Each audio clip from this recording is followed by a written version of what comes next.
இல்லையா அப்படின்னா நிறைய பாசிபிலிட்டிஸ் இருக்கு. ஏன்னா நிறைய டிவோர்ஸ் கேஸ்ல அந்த மாதிரி தான் வருது.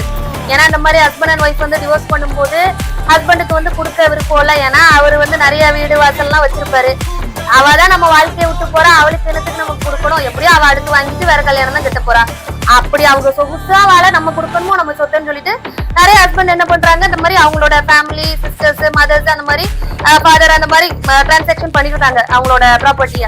அதுக்கப்புறம் அவங்க பேர்ல ஒண்ணுமே இல்ல அப்படிங்கும் போது மந்த்லி செட்டில்மெண்ட், மந்த்லி மெயின்டெனன்ஸ், இந்த மாதிரி ஒரு இவ்வளவுதான் நான் சம்பாதிக்கிறேன், என்ன அவங்களோட பே ஸ்லிப்ல இருந்து கணக்கிட்டு இவ்வளவுதான் என்னால கொடுக்க முடியும், ஏதோ ஒரு அவங்களோட கேட்டகரிக்கு சாரி அவங்களோட இது சேலரிக்கு ஏத்த மாதிரி ஒரு 5 lakhs 10 lakhs டோட்டல் செட்டில்மெண்ட் மாதிரி.